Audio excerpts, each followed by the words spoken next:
GAC Cambodia ប្រកាសពីការរៀបចំដំណើរកំសាន្តលើកទី4ទៅកាន់ទឹកដីខេត្តមណ្ឌលគិរីកាលពីថ្ងៃទី20ខែមករាឆ្នាំ2026នេះក្រុមហ៊ុន GAC Cambodia ប្រកាសពីការរៀបចំដំណើរកំសាន្ត GAC ដើម្បីសង្គមនិងទេសចរលើកទី4ទៅកាន់ទឹកដីនៃភាគឦសានគឺខេត្តមណ្ឌលគិរីដែលមានរយៈពេល3ថ្ងៃពីរយប់ចាប់ពីថ្ងៃទី23ដល់ថ្ងៃទី25ខែមករាឆ្នាំ2026ក្នុងគោលបំណងជួយផ្សព្វផ្សាយសក្តានុពលទេសចរនៃខេត្តមណ្ឌលគិរីនិងគាំទ្រកម្មវិធីសប្បុរសធម៌ដើម្បីរួមចំណែកអភិវឌ្ឍសង្គមនិងសហគមន៍មូលដ្ឋានជាមួយនឹងដំណើរកំសាន្តប្រចាំឆ្នាំនេះគឺទទួលបានការចូលរួមសហការឧបត្ថម្ភកម្មវិធីធំដោយធនាគារ KB Dahan Specialist Bank PLC សេវាកម្មបង់រំលោះរថយន្ត Forward Leasing និងភោជនីយដ្ឋាន Ichiban យោងតាមលោកធីចាន់នីមូលប្រធានគ្រប់គ្រងទូតនៃក្រុមហ៊ុនរថយន្ត GAC Cambodia ប្រចាំព្រះរាជាណាចក្រកម្ពុជាបានឲ្យដឹងថានេះគឺជាលើកទី4ហើយដែលក្រុមហ៊ុនបានរៀបចំកម្មវិធីដំណើរកំសាន្តសម្រាប់គ្រួសារ GAC ក្នុងគោលបំណង3ចំណុចធំៗគឺទី1ដើម្បីបង្កើននូវភាពស្និទ្ធស្នាល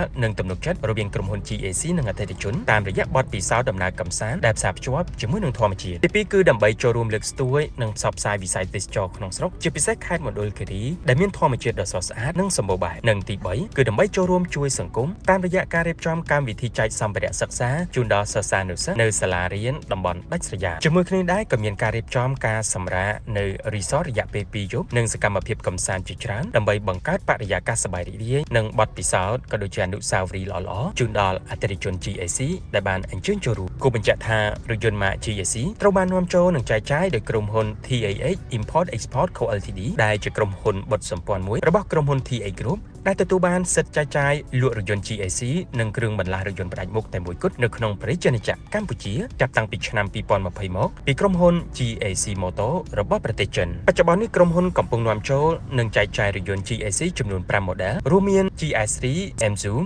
MQ GS8 ដែលជាប្រភេទរថយន្ត SUV និង model GN6 Pro GN8 និង GN8 PHEV ដែលជារថយន្តលក្ខណៈគ្រួសារ MPV រថយន្ត GAC គឺពិតជាស័ក្តិសមនឹងបំពេញតម្រូវការរបស់អតិថិជនដែលកំពុងស្វែងរករថយន្តថ្មីដែលមានគុណភាពខ្ពស់ទន្សំសំចៃសុវត្ថិភាពនិងមានតម្លៃសមរម្យហើយបច្ចុប្បន្នរថយន្ត GAC កំពុងទទួលបានការគាំទ្រយ៉ាងខ្លាំងពីសំណាក់ប្រជាពលរដ្ឋកម្ពុជាសម្រាប់អតិថិជនដែលទិញរថយន្ត GAC នឹងទទួលបានការធានាយូរជាងគេរហូតដល់5ឆ្នាំឬ15គីឡូម៉ែត្រពីរោងចក្រផ្ទាល់